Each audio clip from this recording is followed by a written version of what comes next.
Hello there, and welcome back. Today we're going to be discussing common drain amplifiers output resistance. Well, I know that yesterday we did common gate amplifiers and their gain equation, but I felt really bad because we jumped these topics to get there, and it was me. It was me, and it's just that I wanted to start something new yesterday. But you know what? To be fair, let's do everything in order as we proceed, okay? So we're going to be doing the common drain amplifiers output resistance today. It possibly might include another lecture, another video, not just this one. So I might make it in two parts. Now, why do we study the output resistance of an amplifier? First of all, think about that. Well, so this is just a standalone circuit, right? But when you actually come to circuit design, it's not going to be like that. It's going to be connected to a million more circuits, right? So it's going to be like this. What I'm drawing here might not be fully correct, but I'm just doing it so that we can understand what's going on. Okay. So what I drew here, right here, is a common source stage, and then this is again driving another common drain stage. For example, just for example, these might not be right. I'm sure they're not right. Okay. So, but what does the output resistance of this stage show us? Basically, it shows us how much resistance is connected to this node, basically.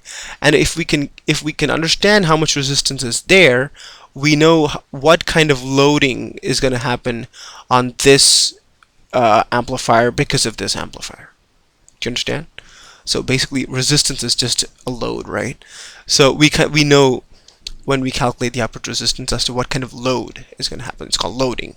Okay, same thing here, right? The output resistance, the output voltage of this thing might be driving, might be the input voltage of another stage, basically. So getting the output resistance of each amplifier stage is really good.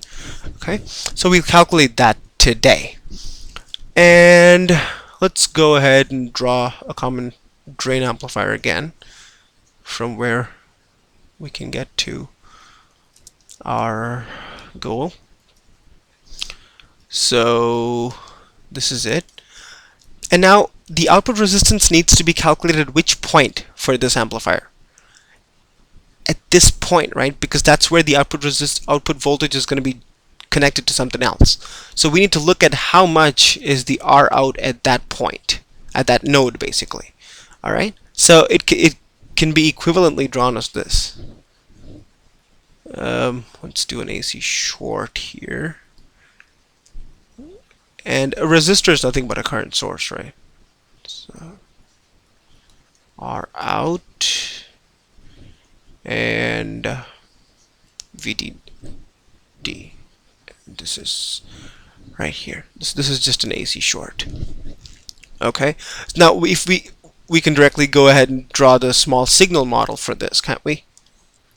So it should look something like this. And I'm hoping that we're all this should have become intuitive by now, small signal models.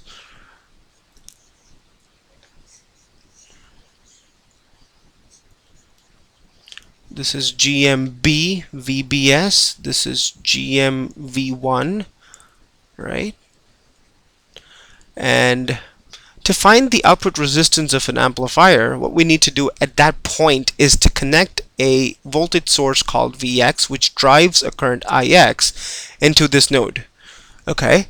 Once we can do that, what will happen is if we bring a little perturbance in this voltage, basically a disturbance in this voltage, we can know that what kind of changes in the current happen, and thereby Vx over Ix is just plain simple R out, which is the output resistance. Okay? So if we just write down the equation for this, what will we get? We get a very simple equation which looks like this. Looks like this. At this node, oh, one more thing. V1 can be said as equal to minus Vx. Kind of pretty simple, right? So it's the same thing, but just reversed in direction. So we have V1 equals minus Vx here.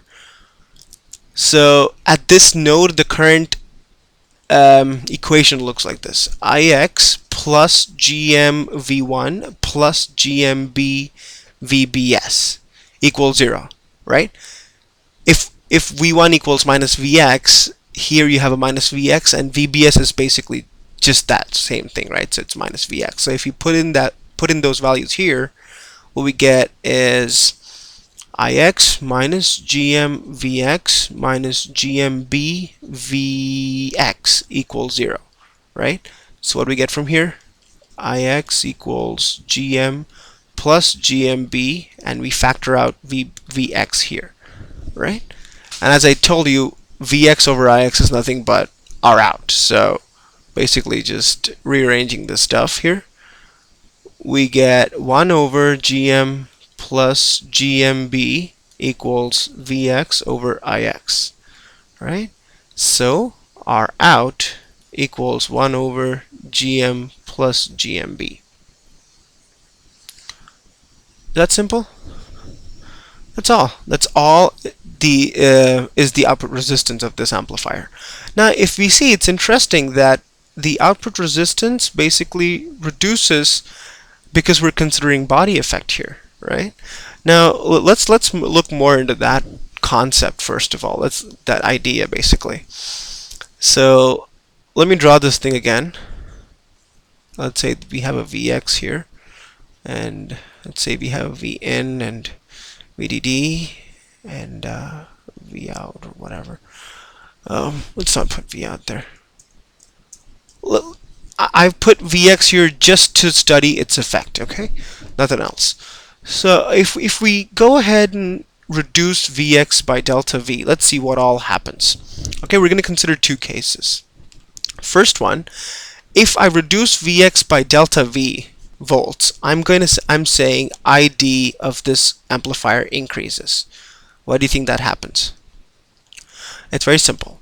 ID equals half mu n Cox W over L VGS minus VTH the whole square, right? Now in this VGS, what is VGS basically? Well, in this equation, what is VGS? VGS is Vin minus Vx, right? So I'm reducing Vx by further by delta V. So VGS basically will go up. If VGS goes up, ID goes up, right? It's as simple as that. Now that's okay. Now look at a second case, and in the first case I wasn't considering body effect. In the second case, let's go ahead and consider body effect and see what changes that will bring for the same reduction in delta V. Okay? Since we're talking about body effect, let's immediately draw the bulk there so that we know what we're talking about. And this here is the source, right? This place right here. So when I didn't reduce it by delta V, it was just Vx. When source was just at Vx, we had VSB equals Vx, right? Because the bulk is anyway grounded.